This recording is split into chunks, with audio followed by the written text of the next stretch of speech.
Spider-Man Brand New Day sort dans 2 jours et ce film va être trop bien. Mais peut-être que tu te rappelles pas très bien de toute l'histoire du Spidey du MCU parce que ça fait quand même plus de 10 ans qu'il a été introduit. Et tellement de trucs se sont passés entre temps, comme le fait que toutes les planètes aient littéralement oublié. Donc voilà tout ce que tu as besoin de savoir sur l'histoire de Peter avant Brand New Day. Allez, abonne-toi, on commence.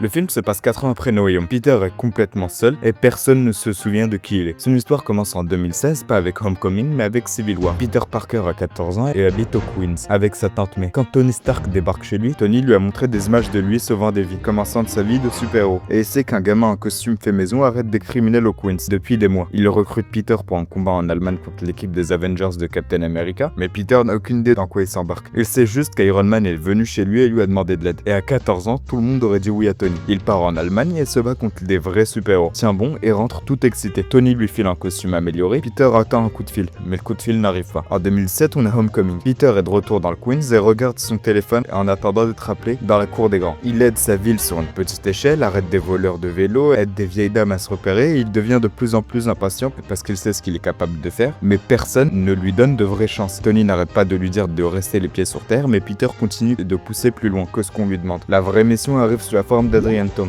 le vautour. Toomes dirige depuis des années un marché noir d'armes avec de la technologie extraterrestre. Son équipe de récupération avait ramassé ce qui traînait après la bataille de New York, avant que le gouvernement débarque et lui enlève le contrat de nettoyage. Il a refilé des armes Shitori que son équipe avait fabriquées pour le vendre à des criminels. Peter a découvert ça, commence à enquêter et est vite dépassé. Il essaie d'empêcher un deal d'armes sur le ferry de Staten Island et finit par détruire le bateau. Tony doit intervenir en volant sur place pour sauver tout le monde. Le costume est confisqué et Tony dit à Parker: si t'es rien sans le costume, alors tu devrais pas l'avoir. Mais ce qui s'est passé juste après, c'est le moment qui va définir cette version de Peter Parker. Tony a pris le costume, Peter n'a plus la technologie sur laquelle il comptait tant. Il va au bal de fin d'année en costume, mais normal cette fois-ci, et il récupère son rendez-vous, les aliens. Il ouvre la porte d'entrée et là, Toomes est là. Le père de Liz, c'est le vautour. Ils roulent ensemble jusqu'au bal, en silence, pendant que Toomes comprend petit à petit qui est vraiment Peter. Peter reste assis sur la banquette arrière, regarde tout ça se passer sans rien dire. Mais il comprend qu'un grand pouvoir implique de grandes responsabilités. Donc Peter sèche le bal et part après Toomes dans un costume fait maison. Bricolé avec un pull et des lunettes, il a une confrontation avec le vautour. Après ça, Toomes l'ensevelit sous un immeuble qui s'écroule. Peter réussit à se dégager, pas sans beaucoup d'efforts, ce qui nous a donné l'un des moments les plus iconiques des comics. Tout seul, avec rien d'autre que sa force et sa foi, il se répète dans les ruines. Pour se motiver, à personne d'autre qu'à lui-même. Qu'il est Spider-Man avec ou sans le costume, il arrête Toomes. Et il décide de le sauver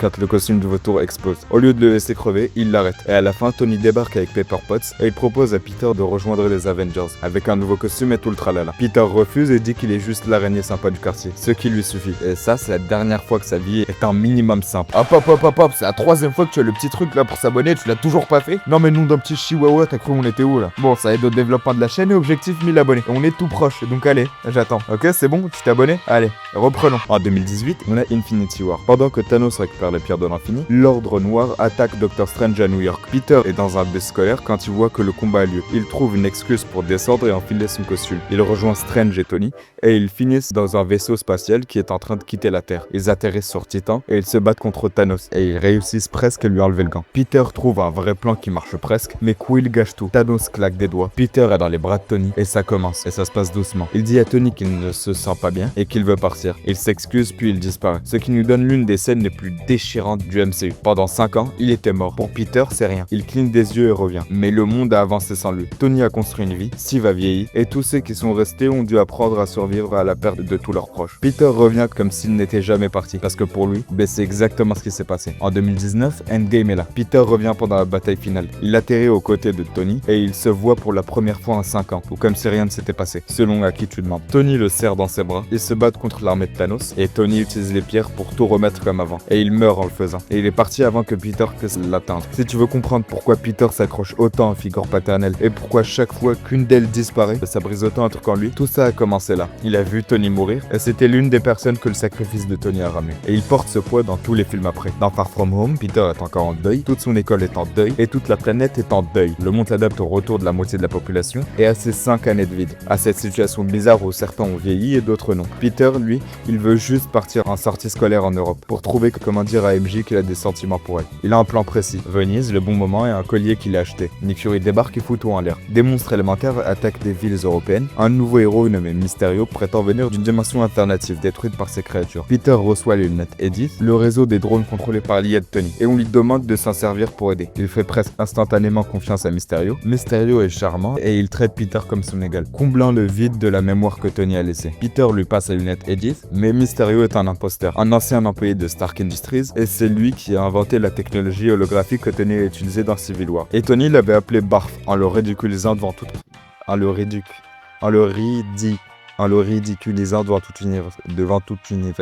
devant toute une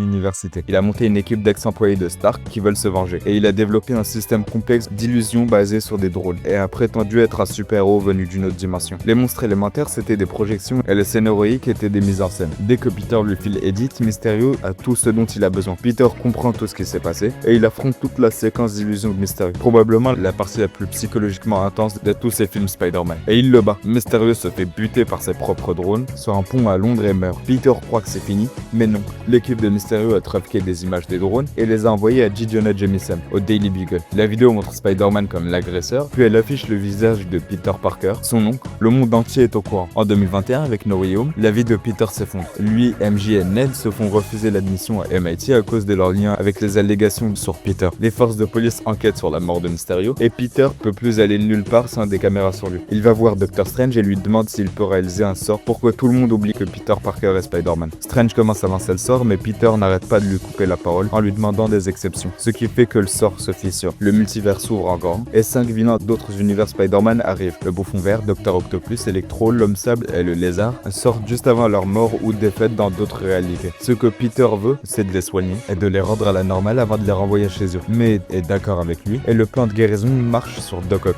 Norman Osborn, lui, veut que ça marche aussi sur lui. Il veut être libre, mais le Bouffon riposte, détruit le remède et tue Tante May. Tante May meurt dans les bras de Peter en prononçant la phrase que Spider-Man a toujours pris comme une boussole morale. Un grand pouvoir implique aussi de grandes responsabilités. Dans cette version de l'histoire, cette phrase vient de Tante May et pas de l'oncle Ben. Et c'est elle qui l'a dit en mourant. Les deux autres Spider-Man venus d'univers alternatifs arrivent. Le Peter de Tobey Maguire avec celui d'Andrew Garfield. Ensemble, tous les trois refont les antidotes. Le combat final de la Statue de la Liberté se termine avec les 5 vilains guéris. Mais le multivers continue de se déchirer. De plus en plus de gens arrivent et la seule façon de refermer tout ça, c'est de relancer le sort original en entier. Plus personne dans le monde ne se souvient de Peter Parker. Spider-Man, lui, est toujours connu. Juste Peter, la personne derrière le masque, a disparu. Peter fait ses adieux à MJ et Ned, sachant qu'ils ne vont plus le reconnaître. Il promet à MJ qu'il la retrouvera et qu'il lui expliquera tout. Strange lance son sort et tout le monde disparaît. Des mois plus tard, Peter entre dans le café où bosse MJ. Il a une lettre qui est prête, un discours écrit où il explique tout, leur relation, ce qu'elle représente pour lui, et il finit par dire qu'il l'aime. Il arrive à la porte, il la regarde à travers la fenêtre, elle rigole avec Ned, elle et lui sont restés potes, et elle a un bandage sur la tête à cause des blessures qu'elle a eues à la Statue de la Liberté. Mais elle n'a aucune explication pour ça. Elle a l'air vraiment heureuse. Peter regarde tout ça, remet la lettre dans sa poche parce qu'il pense que sans lui, sa vie sera plus heureuse. Après ça, il va sur la tombe de May. Happy Hogan est là. Il pleure et demande à Peter comment il la connaissait. Peter emménage dans un petit appart tout seul, il coud un nouveau costume à la main et il recommence à zéro. Et toute cette séquence est peut-être la plus Spider-Man qu'il soit, avec Peter qui mène une vie misérable et qui veut faire le bien autour de soi, même si c'est au détriment de son bien-être. Et pour ceux qui connaissent pas trop Frank Castle, un petit récap s'impose, parce que son parcours dans la MCU c'est presque aussi chaotique que celui de Peter. Alias le Punisher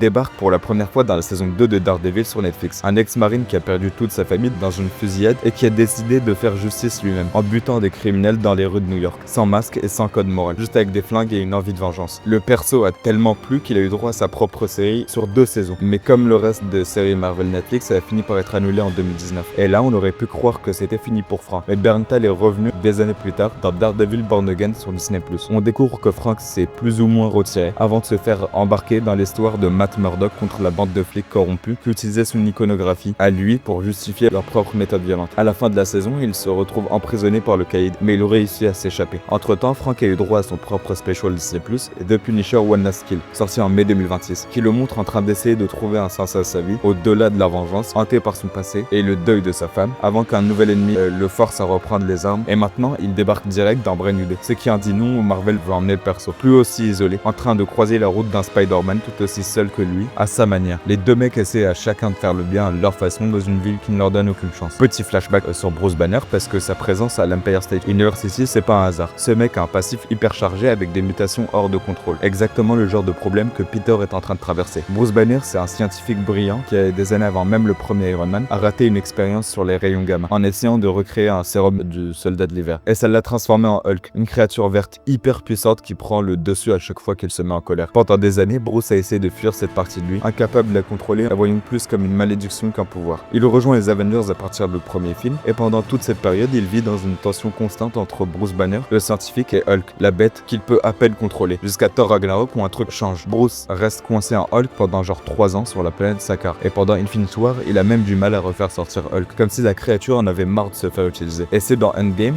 que le vrai tournant arrive. Entre les deux films, Bruce a passé des mois à fusionner intelligemment les deux côtés de lui-même grâce à des rayons gamma contrôlés, ce qui donne naissance à Smart Hulk, un Hulk avec le corps de la bête, mais l'intelligence et la personnalité de Bruce. Plus de conflits internes, juste un mec qui a enfin la paix avec sa propre transformation. Mais bon, si tu penses qu'il a fait une bonne chose pour lui, bêta tort, parce qu'en fait, c'est pas vraiment fusionner ces deux personnalités avec un pied d'égalité. Il a juste volé le corps de Hulk. Hulk est toujours présent, mais juste avec aucun pouvoir sur son corps. Un peu comme Nicky dans Obsession, et exactement comme Bruce dans Ragnarok. Mais sauf que là, Hulk est conscient, et il va être libéré dans Brand New Day. Donc je vous laisse imaginer à quel point il va être énervé, et ça va être magnifique à voir. Et c'est là que Brand New Day commence. 4 ans plus tard, Peter a maintenant une vingtaine d'années, et il n'a plus jamais parlé à MJ et à Ned non plus. Ça fait 4 ans qu'il est Spider-Man dans une ville qui ignore son nom. Pendant qu'il étudie à l'Empire State University, où Bruce Banner bosse comme prof, son ADN a commencé à muter. La biologie de l'araignée qui lui a donné ses pouvoirs traverse ce qui ressemble à un cycle de renaissance, une phase finale de sa mutation d'origine. Il s'est réveillé enveloppé dans des cocons faits de toiles qu'il a produit naturellement pendant son sommeil. Ces lance-toiles mécaniques sont en train d'être remplacées par leur version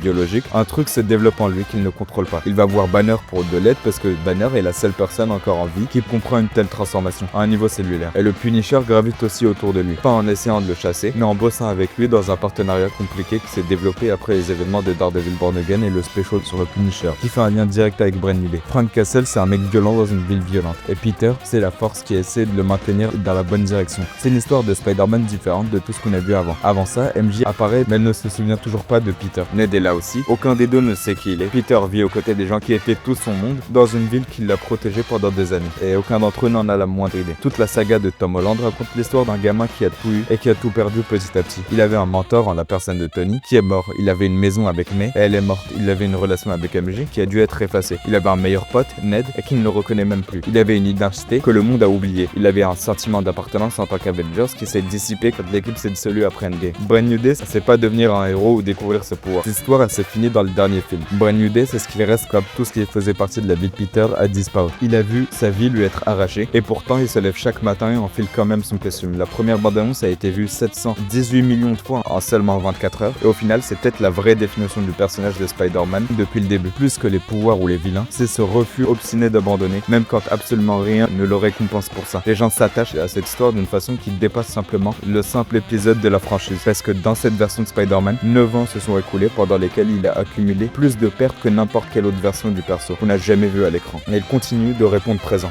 Il a toujours été là tout simplement. Brand New Day, c'est la réponse à la question que No Way Home a laissée ouverte. Et qu'est-ce qui reste à Peter Parker pour se battre quand plus personne ne le reconnaît? Allez, oublie pas de t'abonner, de lâcher un like et de commenter, ça aide au référencement et au développement de la chaîne. Allez, bye!